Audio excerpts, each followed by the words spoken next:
C'est dans la berge de Goumel que deux garçons âgés entre 15 et 20 ans ont trouvé la mort ce vendredi par noyade. Cet habitant de Goumel nous révèle les circonstances de ce drame. Il y avait 2 cas de noyade et ce n'est pas quelque chose qui est nouveau chez nous parce que pratiquement chaque 2 ou 3 mois il y a quelqu'un qui se noie. Le dernier avant ces 2-là c'était le jour même de la fête de Pâques, le jour de la fête de Pâques et c'était un grand. Donc là le dernier c'était le vendredi, c'était 2 gamins, 2 gosses. Bon je sais pas, l'autre était âgé de 14-15 ans, l'autre de 20 ans. Pareil qu'ils étaient toujours ensemble. L'autre était élève au CM Boucol Sud, l'autre était taximan. Donc c'est quand l'autre était en train de se noyer que l'autre est parti pour le sauver. Finalement, tous deux ils sont restés là-bas.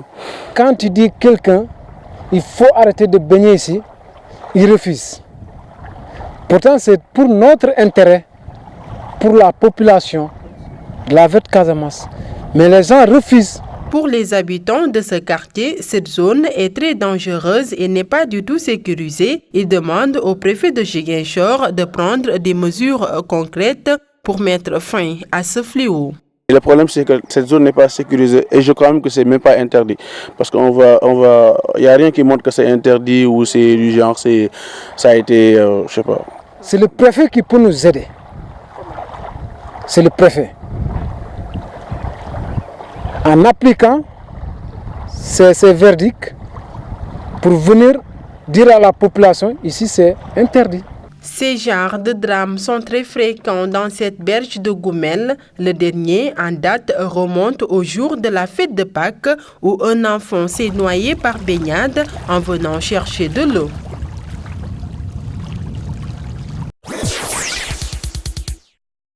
Au lendemain des rocambolesques investitures relatives aux élections législatives de juillet 2017, la question ci-après ne cesse de nous tarauder l'esprit. L'Alliance pour la République APR a-t-elle un candidat à Ziguinchor? À cette interrogation, la réponse coule de source. Notre parti n'a point de candidat. Si la candidate choisie est du RSTD, donc du Benno Bokk Yakaar, la candidature masculine est incarnée par un homme militant au mouvement And Nawlé de Abdou Fall, ex-ministre de la Santé sous Abdoulaye Wade. Le comble, chers camarades, est qu'aucun Ziguinchorois ne figure sur la liste nationale et cela frise l'insulte. Au-delà de toutes ces considérations, cette façon de faire dénote d'un manque de considération et de respect des instances de gestion du parti à l'endroit aussi bien des militants à la base que de nos responsables. Au moment où toutes les populations attendaient le ticket gagnant Moussa Diédhiou Amitamba, notre parti, par la magie de la fausseté, nous propose des investis dont le profil n'augure pas des lendemains meilleurs. Ces candidats sont inconnus des populations parce que n'ayant eu aucune proximité avec ces dernières. Chers militants, ne soyez pas surpris de voir des responsables du parti menacés par le chef de l'État suer pour le triomphe de la liste Benno Bokk Yakaar.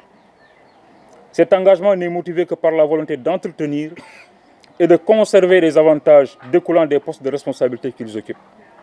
Camarades, au mépris, répondons par le mépris. Le 30 juillet est l'occasion rêvée pour servir à ces gens la réponse qu'ils méritent. Au nom de la vérité, votons massivement contre la liste Benno Bokk Yakaar. Partageons, influençons et surtout faisons voter contre. Vive la vérité.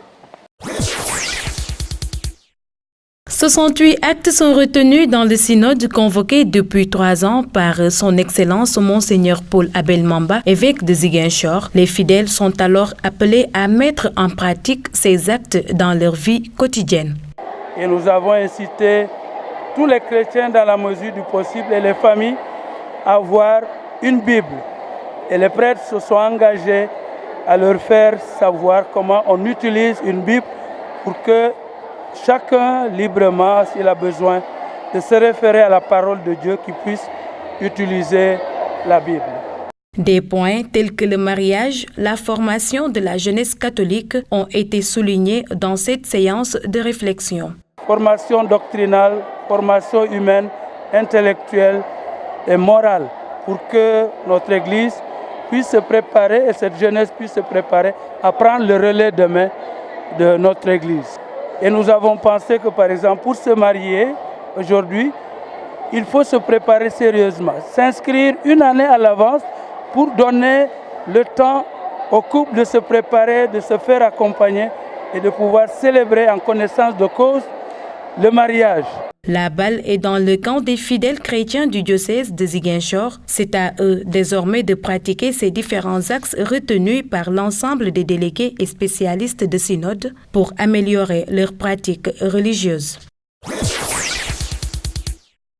Et c'est vrai qu'ici, ce qu'on avait ressenti, c'était surtout l'influence de la religion traditionnelle.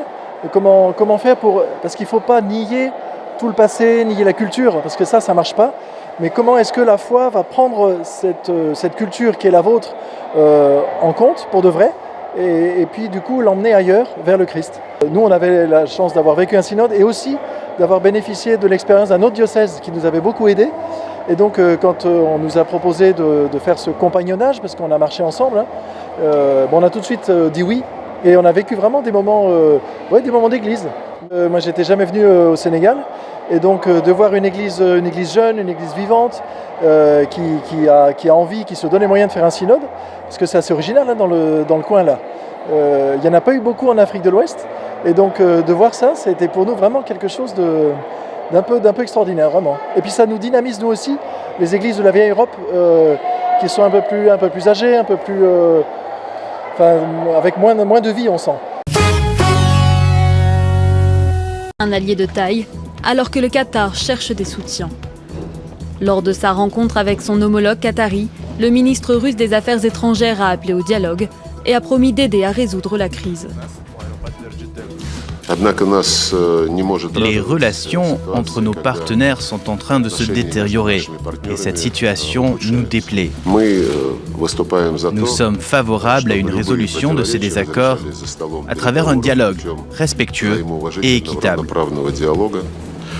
Un soulagement pour le Qatar au lendemain de la prise de position des États-Unis. Alors que Donald Trump prônait l'apaisement, il a finalement accusé Doha de financer le terrorisme. Le Qatar est malheureusement connu dans l'histoire pour avoir financé le terrorisme à grande échelle. Donc il faut que nous prenions une décision. Faut-il choisir la facilité ou allons-nous prendre des mesures dures mais nécessaires ? Nous devons arrêter le financement du terrorisme. Lundi, 5 pays ont rompu leurs relations diplomatiques et économiques avec le Qatar. Parmi eux, l'Arabie Saoudite, l'Égypte, les Émirats Arabes Unis, le Bahreïn et le Yémen. Une décision radicale après la publication de propos controversés de l'émir du Qatar sur l'agence de presse officielle. De son côté, Doha dénonce un piratage informatique. L'Arabie Saoudite a fermé sa frontière avec le Qatar, un blocus dont les conséquences pourraient être lourdes. 40% de l'approvisionnement alimentaire du Qatar transite par cette frontière. Le chiffre record de l'abstention aura vite été éclipsé par la déferlante En Marche. Il faudra bien sûr attendre le deuxième tour dimanche prochain pour que le raz-de-marée annoncé du mouvement présidentiel se confirme. Mais dans les rues de Paris, beaucoup le tiennent pour acquis et s'en félicitent. Qu'il se présente comme un rassembleur est extrêmement important, qu'il essaie de dépasser les clivages politiques droite-gauche qui sont extrêmement forts en France et qui finalement ont fini par bloquer le pays. J'étais pas du tout, on va dire, initialement supporter de la politique, enfin en tout cas de tout le programme d'Emmanuel Macron. Mais je pense qu'il est favorable pour notre pays de le soutenir puisqu'il veut constituer ce qu'il appelle une sorte de république des meilleurs. D'autres ne voient pas d'un très bon œil une assemblée nationale où l'opposition serait presque inexistante. Bah oui, c'est embêtant parce qu'il n'y a pas de contre-pouvoir, quoi. Ça, c'est sûr que ça donne vraiment la porte ouverte et la grande clé à M. Macron, quoi. Donc voilà, donc ça c'est un petit peu dommageable, quoi. La suite ne sera pas pour autant un long fleuve tranquille pour Emmanuel Macron et ses futurs élus. À trop vouloir rassembler, le président français a bâti un mouvement disparate qui sera vite mis à l'épreuve des tiraillements internes. La procureure générale de la Cour pénale internationale Fatou Bensouda a réitéré son appel aux États afin qu'ils mettent aux arrêts les suspects présumés de génocide, crimes de guerre et crimes contre l'humanité commis dans la région du Darfour au Soudan, y compris le président du pays Omar al-Bashir. Fatou Bensouda s'est exprimée jeudi devant le Conseil de sécurité des Nations Unies à New York. Selon elle, l'impunité bloque les efforts visant à mettre fin aux crimes de guerre. Aucun des suspects pour lesquels des mandats d'arrêt ont été délivrés n'a été arrêté et transféré à la Cour pénale internationale. N'oublions pas, ces hommes ont plusieurs accusations à leurs actifs, pour certains, des crimes les plus graves au monde, comme prévu dans le statut de Rome. Elle a également souligné que le président Omar al-Bashir est toujours en liberté malgré un mandat d'arrêt délivré contre lui en 2009. Des cas allégués selon elle de non-respect par les parties au dit traité. Plus récemment, le 29 mars 2017, M. al-Bashir s'est rendu en Jordanie. Malgré le rappel du registre de ses obligations d'arrestation et de remise, la Jordanie a refusé de le faire.